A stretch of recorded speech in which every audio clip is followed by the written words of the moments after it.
નમસ્કાર દર્શક મિત્રો, @ગુજરાતમાં આપનું સ્વાગત છે।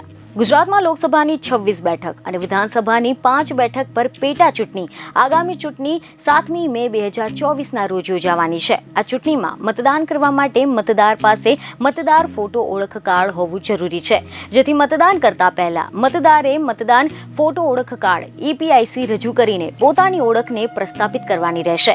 અને જો મતદાર પાસે મતદાર ફોટો ઓળખપત્ર ન હોય તો અન્ય 12 પ્રકારના દસ્તાવેજ છે, જેને રજૂ કરીને મતદાન ફોટો ઓળખ કાર્ડના અવેજમાં કેન્દ્રીય ચૂંટણી પંચે માન્યતા આપી છે। એટલે કે જે મતદાર પાસે મતદાર ફોટો ઓળખ કાર્ડ ન હોય પરંતુ કેન્દ્રીય ચૂંટણી પંચ દ્વારા માન્ય કરાયેલા 12 દસ્તાવેજ પૈકી કોઈ એક પણ દસ્તાવેજ હશે તો તેઓ ચૂંટણીમાં મતદાન કરી શકશે।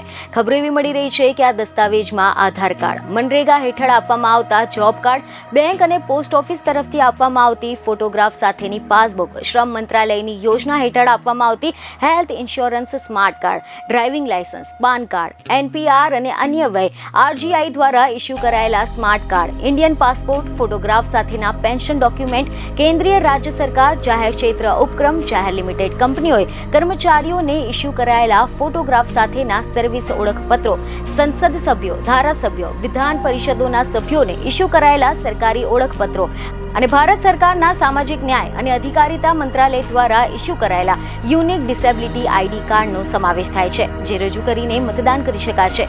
તો આ સિવાય ખબરો એવી પણ સામે આવી છે કે બિન નિવાસી ભારતીયોને જો મતદાર તરીકે નોંધણી કરેલ હોય તો તેઓએ મતદાન મથકે ફક્ત અસલ પાસપોર્ટ રજૂ કરીને તેમની ઓળખ પ્રસ્થાપિત કરવાની રહેશે। જે નવા મતદારોનું નામ ચૂંટણી પંચની મતદાર યાદીમાં હોય અને એપિક કાર્ડમાં ન હોય તો તે બાકીના અધિકૃત કરાયેલા ઓળખ કાર્ડના આધારે મતદાન કરી શકશે। બીજને ખબરો સાથે ફરી મળીશું। ધન્યવાદ।